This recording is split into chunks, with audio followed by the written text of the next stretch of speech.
When the workers were handling the beef shanks, skillfully, they slipped a bribe into his pocket, and another one to the administrator. Then they swaggered into the warehouse, recklessly tore off the labels of the already stored beef shanks, took out from the stored ones, replaced them with the ones they had stolen, and during the second delivery, secretly stuffed the boss's seal into the cuff. On the way, they sold the beef shanks without being noticed, and then locked the seal tightly. Just like this, Frank stole to every day. He did this for a full 8 years, until the birth of his second daughter. More and more money was needed, and Frank's appetite grew larger and larger, so much so that this time, he even came with an MTV uncle directly. What the fuck is this? Obviously, Frank didn't realize the severity of the problem at this point. As expected, he was taken to court, but in court, his lawyer miraculously turned this hopeless case around. The reason why the lawyer helped him was that he saw Frank's quality of keeping his mouth shut and being cautious in speaking. Even if he proposed that Frank only needed to simply tell the names of his accomplices, he could avoid 30 years in prison. Frank remained unmoved and steadfast. No names. And it was this loyalty that won him the opportunity to meet Tiny. At this point, Frank didn't know yet that this person in front of him would make him, in the next 10 years, become one of the most notorious figures in history. On the surface, Tiny was the owner of a curtain store. In reality, he was highly respected in the underworld. The 5 major families all regarded him as the patriarch. If you wanted someone to disappear, you had to ask Tiny first about how to do it flawlessly. Tiny would tell you, but even so, in the face of some matters, Tiny still had to do it himself. So he urgently needed a loyal person by his side to help him handle some shady matters and not betray him at critical moments. Frank was exactly such a person. Through inquiries, it was learned that he was forcibly trained from a young civilian who was not very obedient into a soldier who obeyed orders, whether it was comrades, prisoners, or enemies. Facing life and death and human nature, his former moral concepts and life skills were all destroyed. He got used to obeying and killing, and this also made Frank incompatible with normal society.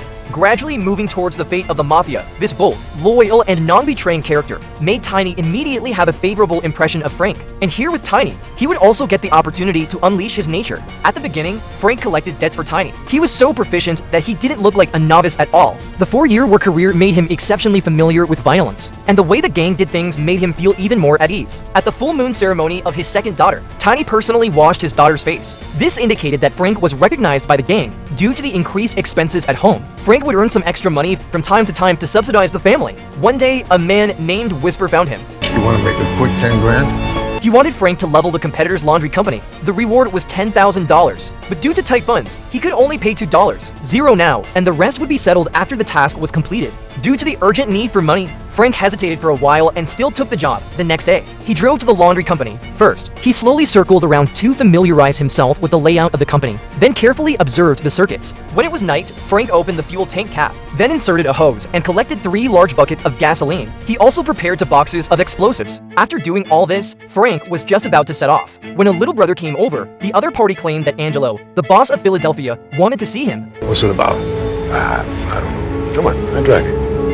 All the way, Frank was extremely nervous. When he arrived at the restaurant, he found that Tiny was also there. He had a serious expression and stared at him without saying a word. Frank could only sit down with a stiff upper lip. Angelo got straight to the point and asked what he was doing. Frank truthfully told the fact of bombing the laundry store and explained the reason. Then Angelo asked, who did he work for? Frank turned to look at Tiny. He chose to remain silent. Now's not the time to not say. Angelo asked again, although Frank couldn't afford to offend this big shot. But being employed, he still didn't tell the other party's name.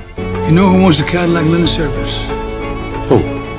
I do. Due to not doing a good investigation before taking the job, Frank was completely confused, but he still kept his mouth shut. At this moment, Tiny also changed his serious expression and showed a faint, imperceptible smile. Frank then realized that this was a test for him from the two. If it weren't for Tiny's presence, I'm afraid he would have lost his life long ago after this incident. Tiny was even more convinced that he hadn't misjudged the person. Frank indeed kept his mouth shut when encountering problems. Next, Tiny decided to entrust him with a very important task. Recently, a friend was in trouble. Tiny wanted Frank to go and help solve it. This also made Frank meet the second person who changed her life.